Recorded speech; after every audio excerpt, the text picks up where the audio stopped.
ہوتا ہے. ہم پر ظلم ہوا. ہمیں ماحول نے ایک ذہن دیا کہ تمہاری زندگی پیسے سے بنتی ہے. پیسے والا آدمی بہت بڑا ہوتا ہے, جس کے پاس پیسہ نہیں ہوتا وہ بہت چھوٹا ہوتا ہے.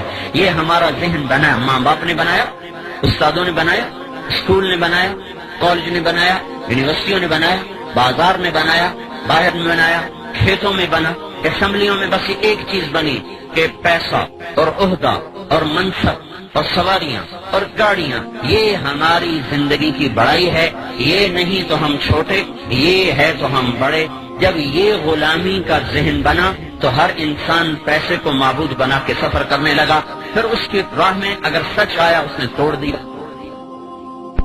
نماز آئی اس نے چھوڑ دی, سنت آئی اس نے چھری چلا دی, نبی کا طریق آیا اس نے اکھاڑ کے پھینک دیا. اللہ کی طرف کو بڑھنے کی راہیں بھول کر وہ پیسے کی طرف بڑھتا چلا گیا, ادھر کی راہیں طے کرتا گیا اور اللہ پاک سے دور ہوتا چلا گیا.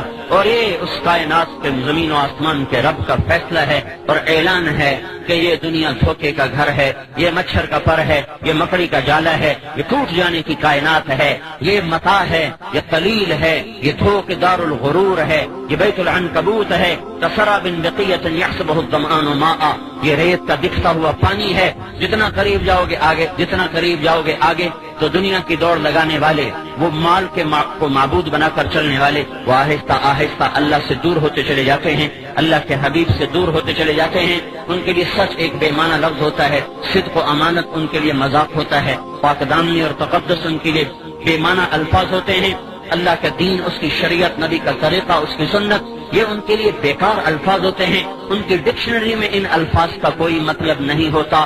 ان کے مطلب, ان کے مطالب, ان کے الفاظ, ان کی تعبیرات تمام کی تمام پیسے پر جا کر ختم ہوتی ہیں. وہ پیسے سے شروع ہوتی ہیں, پیسے پر ختم ہوتی ہیں. اس کے لیے وہ سچ سے ملے گا تو سچ بولیں گے, جھوٹ سے ملے گا وہ جھوٹ بولیں گے, عدل سے ملے گا تو عدل کریں گے, ظلم سے ملے گا تو ظلم کریں گے, رشوت سے ملے گا تو رشوت دیں گے, ڈاکے سے ملے گا تو ڈاکے ڈالیں گے. وہ اللہ کو ناراض کر کے ملے گا تو اللہ کو ناراض کریں گے. یہ انسان کا عمل اس کے ذہن کے تابع ہے, اور ذہن بدلنا بڑا مشکل کام ہے.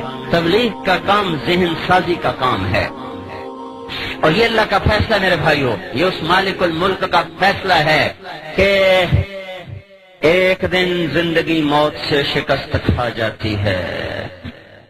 پھر کمایا ہوا چھوڑ کے, دونوں جہان کی بازی ہار کے, لوگوں کے کندھوں پہ اٹھا ہوا خاموش تصویر بنا ہوا, عبرت کا نشان بنا ہوا, اپنی کمائیاں اوروں کے سپرد کر کے, اپنے خوبصورت بنائے ہوئے گھر اوروں کے حوالے کر کے, چھپ کر کے جا کر اندھیر گھر میں, کچی کوٹھڑی میں, دھوکے کے گھر کو چھوڑ کر اندھیروں کے گھر میں جا کر مٹی کی چادر اوڑھ کے ایسے سو جاتا ہے کہ اس کی اپنی اولاد بھی بھول جاتی ہے کہ کوئی باپ تھا, کوئی اماں تھی. یہ بات طے ہے کہ موت نے زندگی کو شکست دینی ہے. روز ازل سے یہ فیصلہ ہے کہ جب زندگی اور موت ٹکرائیں گے تو موت کی جیت ہے, زندگی کی ہار ہے. وہ پہلوان ہو, وہ سکندر ہو, وہ ذوالقرنین ہو, وہ چنگیز ہو, وہ نبی یا ولی ہو, صدیق و شہید ہو, کافر ہو, مشرک ہو, ادنا ہو, اعلیٰ ہو, مہتر ہو, کہتر ہو, یہ بات طے شدہ ہے بھائیو.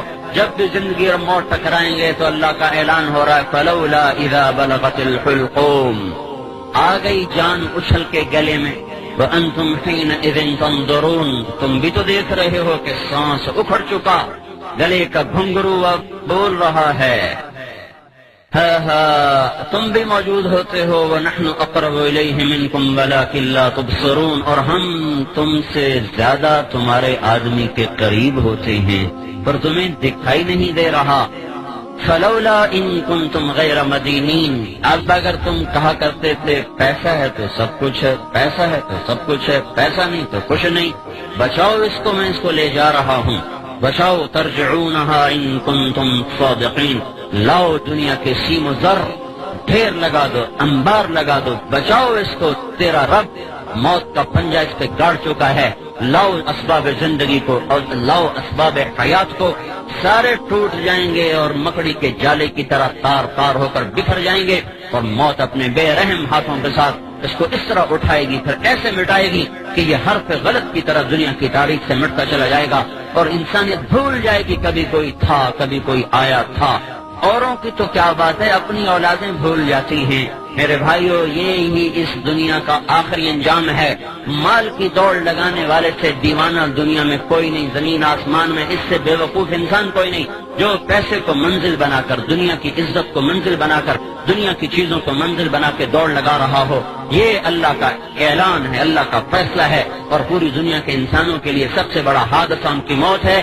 اللہ کے نبی نے فرمایا، کسی بھی انسان کے لیے اس کی زندگی میں سب سے بڑا حادثہ اس کا مر جانا ہے۔ کون چاہتا ہے میں مر جاؤں، ہنستے کھیلتے گھر کو چھوڑ کے جگر ویران کے دیش میں سو جاؤں، گھر کی چار پائیاں مسریاں چھوڑ کر؟ وہ تو ٹائلیں منگوائیں بڑی خوبصورت، ان کو لگایا بڑے سلیقے اور کرینے سے، بیڈ بنوائے بڑے لاکھوں روپے کے، کمبل اس پر بچھائے اسپین کے، پتہ نہیں امریکہ کے، پتہ نہیں جاپان کے، اور اس میں لائٹوں کا نظام چلایا، گرمی کے لیے ایئر کنڈیشن لگایا، سردی کے لیے ہیٹر لگائے، ایسے خوبصورت گھر بنائے، اور پھر اوروں کے حوالے کر کے خود چپ کر کے حسرت کی تصویر بنا ہوا اس گندے گڑھے میں جا کے گر جاتا ہے جو کچی مٹی کا گھروندہ ہے، جو شاہ و گدا کے لیے برابر ہو جاتا ہے۔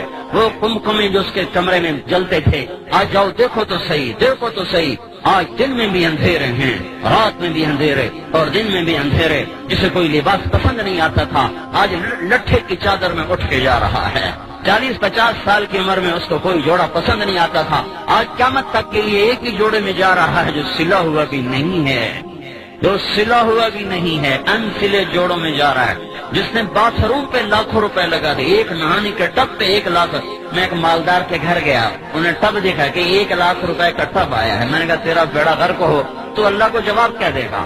جس دیش کے غریب کا بچہ رات کو بھوکا سوتا ہو، اس میں مالدار نہانے کے ٹب پہ 1 لاکھ روپے لگا دے، اور باقی جو باتھ روم پہ پیسہ لگا وہ اس کے علاوہ ہے۔ تو ایسے خوبصورت باتھ روم میں غسل لینے والے کا آخری غسل دیکھو، ایک پھٹے پہ دیا جا رہا ہے، ایک پھٹے پہ دیا جا رہا ہے۔ خوشبو بھرے صابن لگانے والے اور پرفیوم میں ڈوبے ہوں کو 3 دن کے بعد جا کے دیکھو، آج ان کی قبر سے بدبو کے پھبکے اٹھ رہے ہیں، کوئی ان کا پرسان حال باقی نہیں رہا۔ آج اس کے سر پہ سیرا سج رہا ہے، کل اس کے سر پہ کافور لگایا جا رہا ہے، آج اسے شیروانی پہنائی جا رہی ہے، آج کل اسے کفن پہنایا جا رہا ہے، آج اس کی بارات جا رہی ہے اور کل جنازہ جا رہا ہے، آج ڈولی میں بیٹھ رہی کل قبر میں اتر رہی ہے، آج شہنائیوں سے رخصت ہو رہی کل نوحے اور بین سے رخصت کیا جا رہا، آج ناچ گانے سے رخصت ہو رہی کل کو چوڑیاں ٹوٹ رہی، گریبان پھٹ رہے، گلے پھٹ رہے، بال کھل رہے، اور سارا گھر زار و قطار رو رہا ہے۔ یہ رخصت کے عجیب مناظر ہیں، ایک ایک گھر تمہیں پکار پکار کے کہہ رہا ہے، ارے دیوانوں پاگلو اس دنیا سے جینا لگاؤ، یہ دھوکے کا گھر ہے، ٹوٹ جانے کا گھر ہے، تو حرص و ہوس کو چھوڑ میاں، مت دیس بدیس پھرے مارا، قذاق اجل کا لوٹے ہے، دن رات بجا کر نقارا، کیا بدیا بھینسا بیل شتر، کیا گونی پلہ سر بھارا، کیا گیہوں چاول موٹ مٹر، کیا آگ دھواں اور انگارا، سب ٹھاٹ پڑا رہ جائے گا جب لاد چلے گا بنجارا۔ دیکھو تو صحیح اٹھتے ہوئے جنازوں کو، دیکھو تو صحیح جوانوں کو شکست کھاتے ہوئے، دیکھو تو صحیح قبرستان کی ویرانیاں اور تاریکیاں۔ پھر ایک زمانہ آتا ہے، زمانہ بے رحم کروٹ بدلتا ہے اور قبروں کے نشان مٹاتا چلا جاتا ہے۔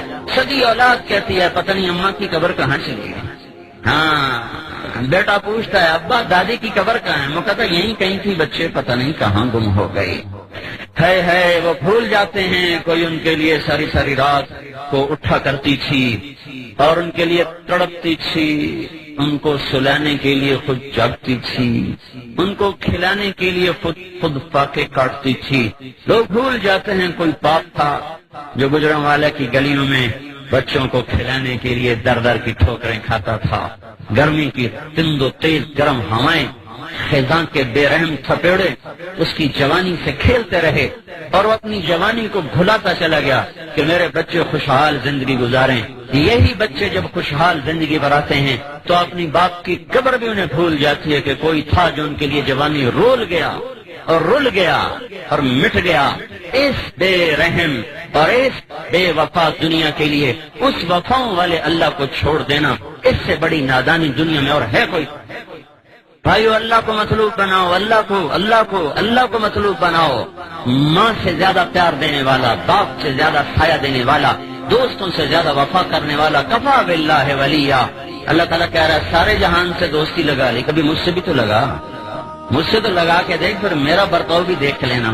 کفا باللہ وکیلا، ساری عدالتوں کے وکیل تو نے کر کے دیکھ لیے، پر تو مقدموں پہ مقدمے ہارتا چلا گیا، بازیاں ہارتا چلا گیا، کبھی مجھے وکیل بنا کے دیکھ، میں وہ ہوں جو کبھی ہارا نہیں کرتا۔ کفا باللہ وکیلا، مجھے وکیل بنا لے۔ انسان چاہے کتنا ہی اونچا اڑ جائے، اس کے لیے غم ایک ایسی چیز ہے جس سے وہ چھٹکارا نہیں پا سکتا۔ یاد رکھو، دنیا میں خوشیاں کوئی نہیں، ایک خوشی کے لیے بھی ہزاروں غم جھیلنے پڑتے ہیں۔ یہاں اتنا ہو جائے کہ غم ہلکے ہو جائیں تو یہی بہت بڑی کامیابی ہے۔ انسان کا اندر پھٹتا ہے، وہ چاہتا کوئی چارہ ساز ہوتا، کوئی غم گسار ہوتا، کوئی میری سننے والا ہوتا، کوئی مجھ سے پوچھنے والا ہوتا، لیکن کون کب تلک سنے اور پوچھے؟ نہ بیوی، نہ ماں، نہ باپ، نہ بچے، نہ دوست میں حوصلہ کہ وہ میری لمبی درد بھری کہانیاں سن سکیں۔ اللہ تعالیٰ فرما رہا ہے مجھے سنایا کر، کفا باللہ شہیدا، میں ہر وقت تیرے ساتھ ہوں، دور جاتا ہی کوئی نہیں ہوں۔ تو جب مجھے بلائے گا، میں سب سو رہے ہوں، سب جاگ رہے ہوں، اندھیرا ہوا